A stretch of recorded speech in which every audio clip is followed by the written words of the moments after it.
going to hand it over to Dr. Salman Abu Sitta for kind of anything you'd like to share. Thank And you, it's good to see you Hassan. again, Thank Dr. you. Thank you. Good afternoon, everybody.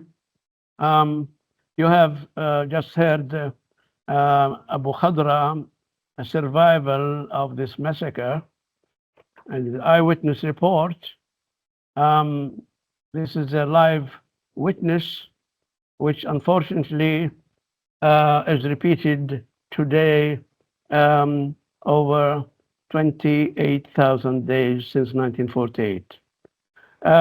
Congratulations to the forensic architecture for their report, for their diligent research, and they have been able to locate Torizza, where the children and women were hiding before they were slaughtered.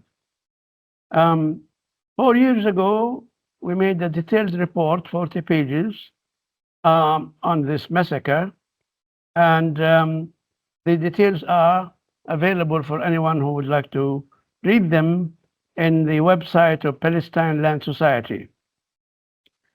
As you well know, all massacres are ugly, but Dawayima is particularly ugly.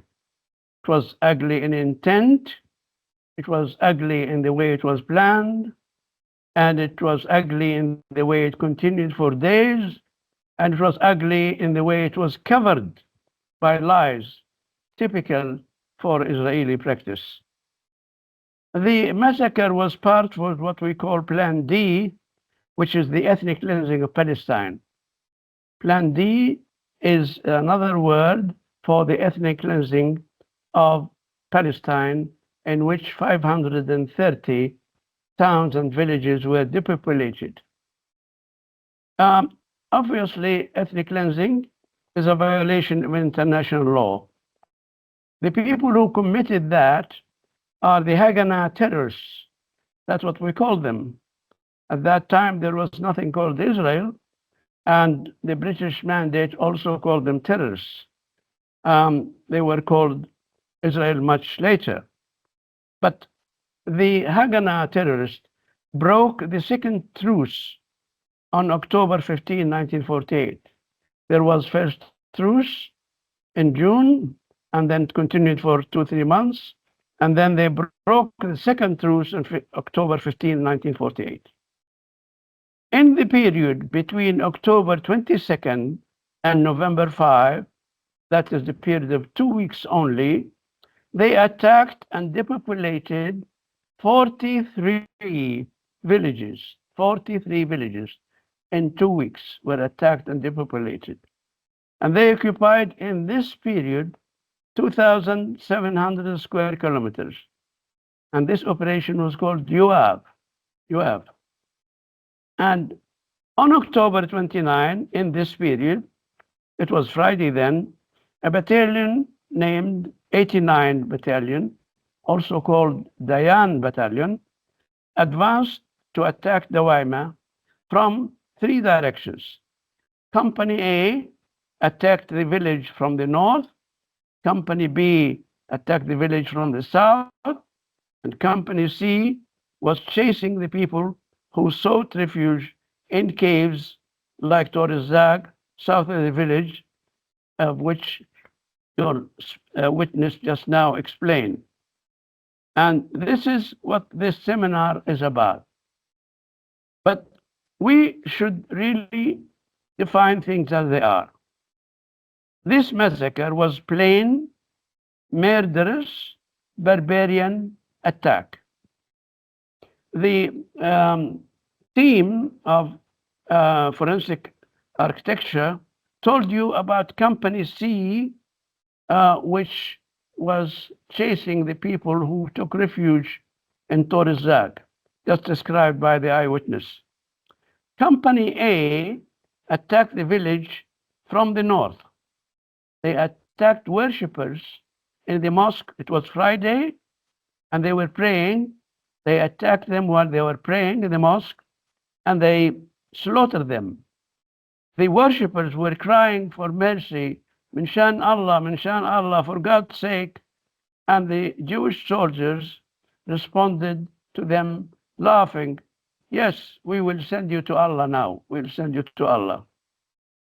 Company B attacked the village houses and killed everybody. They came from the south of the village.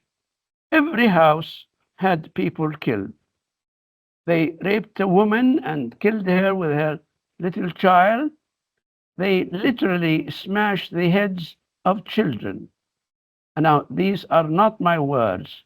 These are the words of one officer who reported that at the time.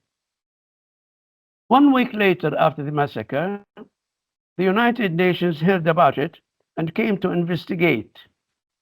Jews, that's what we call them, they were Jews. We have no idea about this Israel. Jews did not let them to come to investigate, and saying falsely that the road to Dawayima was mined. Obviously, it was a lie. They needed time to hide the crime.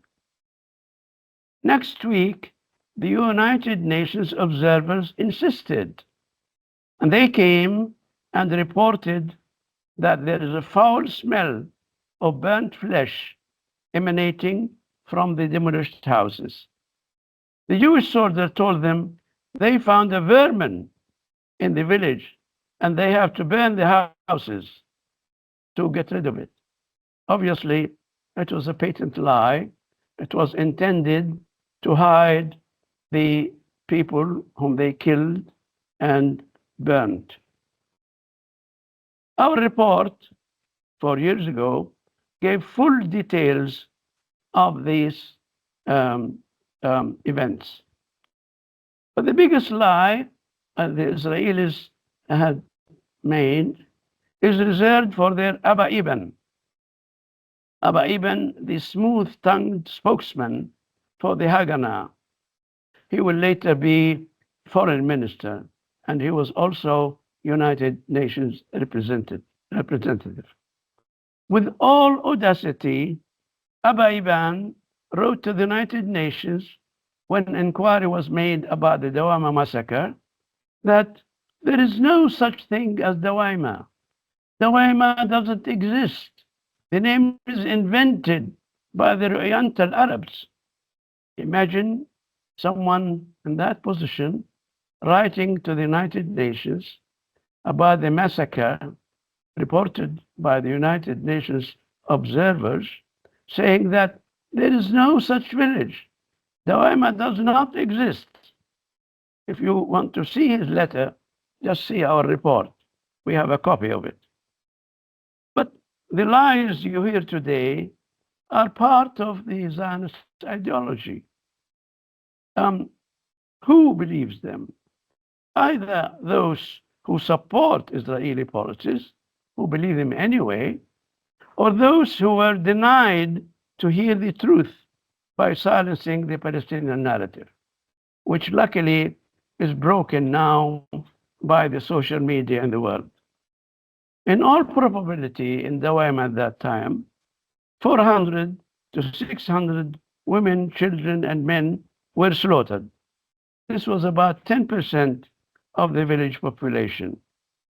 Sadly, this percentage of 10% is almost the same like the number of people killed and injured in Gaza, 200,000 out of 2.3 million Palestinians in Gaza.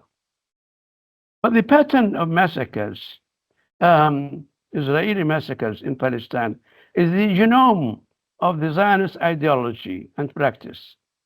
In 1948, we documented 90 massacres out of 360 war crimes.